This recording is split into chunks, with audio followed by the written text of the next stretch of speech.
Hi, I'm Ryan Strong from Mark 16 Ministries, and I'm going to be giving my testimony to all you guys out there. First, I'll be talking about how I was brought up with my real parents, and then how I was brought up with my foster home parents, and then how I was continued on a journey with Christ living on my own after the foster home.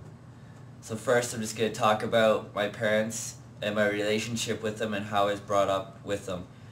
My parents, they had me at a very old age, right? My mom was about, I think, 28 when she had my brother, and she had me maybe when she was about in her 30s.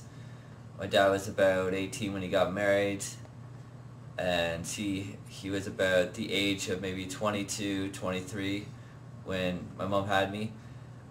Basically, the way that they kind of raised me up was as the best as there possibly could be. Sorry, as the best that they could do.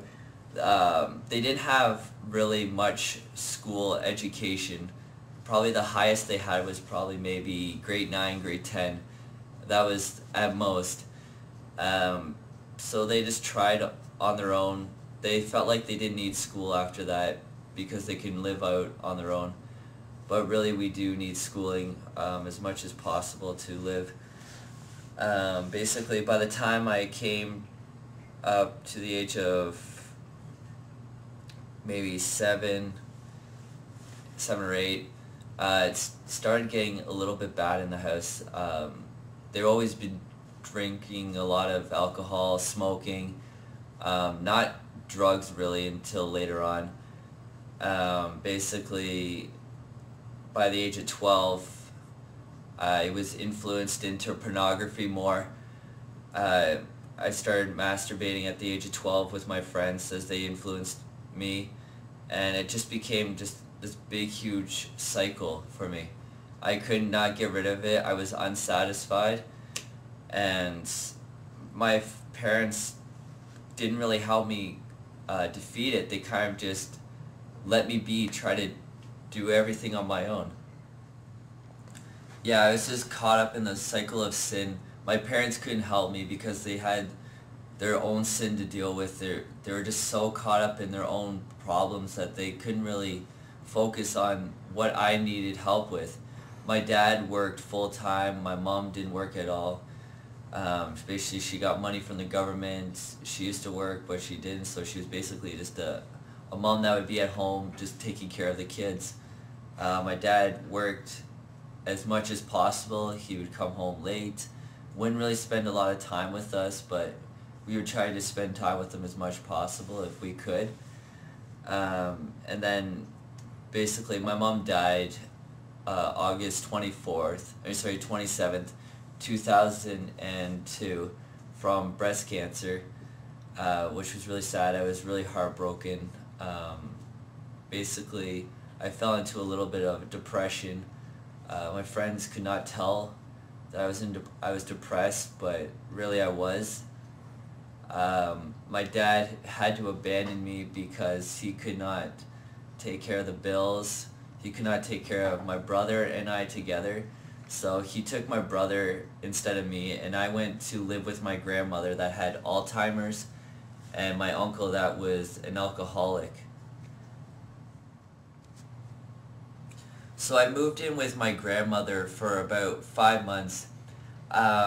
It was really hard living with her and my uncle at the exact same time, as my grandmother had Alzheimer's, as I said, which is a sickness in the brain that constantly tears away at the brain.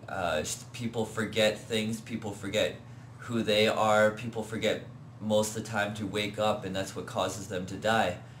So basically they're in this deep, deep, deep dream, and they cannot wake up anymore. And then I had my uncle, which he was an alcoholic. He would be drinking all the time, constantly, night and day, just sitting in his room, just drinking. And then I would be sitting at the computer, minding my own business, and all of a sudden he would just come out, just start raising his voice and just telling me to get out of the house. My grandmother would be scared, and she would just kick me out of the house. But I had a friend, a really good friend that kept care of me, that took me in and just loved on me because he knew my situation. My grandmother died a year after my mom had died, so that was in 2003. My uncle moved out on his own to his own apartment, and I was left to go into a foster home, which I originally wanted to do because I could not stand my grandmother's forgetfulness or my uncle's anger that was raising up the house that I could not take. Basically, it was just too much for me. As I entered the foster home, I was really surprised. I had a selection of foster homes that I could go to. I visited one.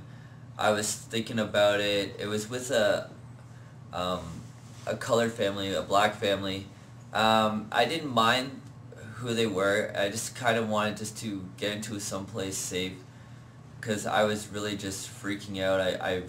I was just heartbroken. I needed to get somewhere safe.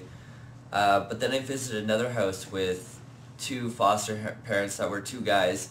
They took care of 4 kids. Some of them were problem childs. Some of them were just easy guys. So I decided to pick that one.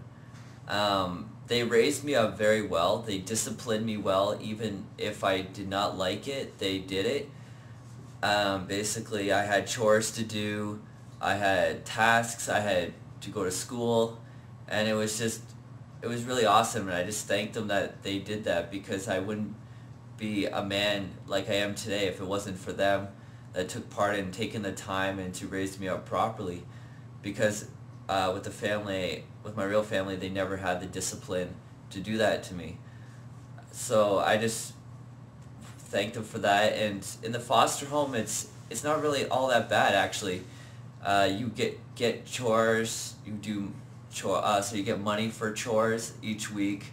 You get to go to places like movies, Laser Quest every week, and it's very fun. You get to interact with other people just as you would just in a regular home. You have to deal with sometimes the kids that are in the house that cause problems. Yeah, basically, and that's how it is in the foster home. And then they decided to ask me if I wanted to go to church, and there was a kid in the house that was actually going to church, and he was the first kid in the foster home that invited me to go to church, so I went with him. And yeah, that's how I started going to church in the foster home.